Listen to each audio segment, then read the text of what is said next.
Hi there, welcome back to our channel. So we are again back with another video related to Figma. This is the time where Figma releases its biggest update called as Config 2023. So in this particular video we are going to discuss and discover about all of the new features which Figma has bring to us in this Config 2023. So this will be not very detailed video about each and every feature of Figma Config 2023 because believe me, this time Figma have released so many amazing features. It is not possible to cover each and every feature in very detail in this single video. So what I will do is in this video we are going to discuss some brief about the entire event, like what kind of feature Figma have bring to our table and what we can do with it. So we will discuss that in this video with very brief, but I will definitely make so many video in the future related to the update, and in that particular video we are going to discuss and discover like what is the actual possibility and potential of each and every update which Figma has brought to the table.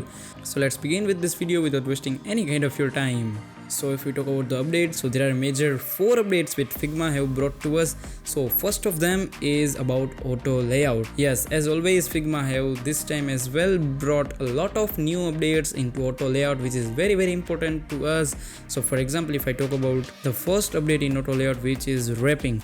So before wrapping, what was the case is if we wanted to make something really responsive, then we need to layer a lot of auto layout layers, and after doing that hard work we were not able to get fully responsive design. But this time with this update called as wrap items, Figma can now make fully responsive designs which we were not able to do previously.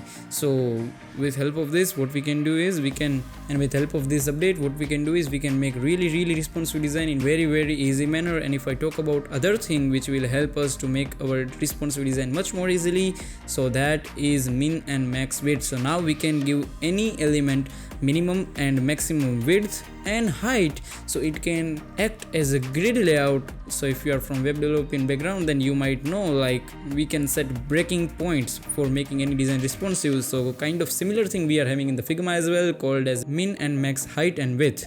So with help of that we can make a really responsive design. And also there are also some micro updates in auto layout which we will discuss in the detailed video about auto layouts update on Config 2023. So till then, let's move forward with our next update, which is called as variables, and this is the biggest update of Config 2023. Yes, variables in Figma.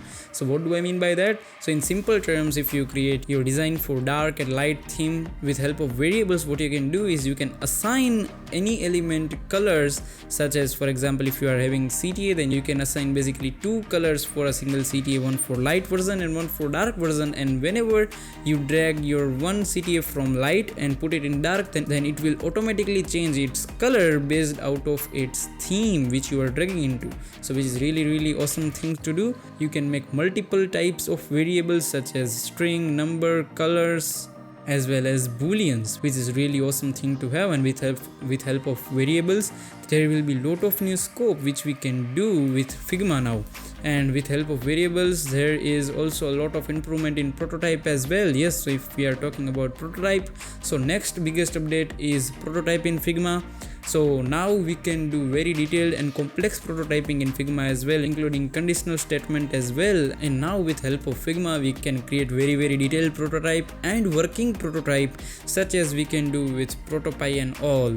So for example, if you want to make any kind of counter or something, like whenever user will click on plus, there is to be increment in the value, so that can be easily done with the prototyping in Figma itself, which is really great thing to have. And also you can combine variable and prototyping to create such a beautiful prototypes. So in short, now with help of variable, prototyping has been lot more easier and much more capable than before. Even I have seen some creator to create entire game working on Figma prototype. So I will definitely try to create one tutorial on that. So if you are interested in this kind of things, so please make sure to subscribe to our channel. It would be a great support from your side to our channel. So let's move forward with our next update, which is dev mode. Yes, now Figma officially have a specific mode for developers. So with help of that particular mode, development will be much more easier with Figma. And with help of dev mode, while we are designing, we can assign a particular set of frames as ready to develop frames, so developer don't need to rush through each and every Figma frame of ours and check whether it is ready to develop or not. We can just simply assign some frames as development ready frames, so developers can definitely start working on that. And as well as Figma now having a specific plugin button separately for developers, so now developers can have their plugins right in front of developer mode. And also Figma have released some plugins for VS Code as well, so if you are a developer then make sure to check Figma once and go through each and every update about that. So I think these were some huge update which makes our life much more easier as a designer and make Figma community much more stronger and making a Figma one of the best software in design industry as well. So I hope you also loved this Config 2023 and let me know in the comment section what do you think about this event and what kind of feature you need in future in Figma. Also, what are your thoughts on their new updates? So I hope this video have added some kind of value into your life, and if yes then please consider to like this video and subscribe to our channel would be great. So that's all for today guys, see you in the next one.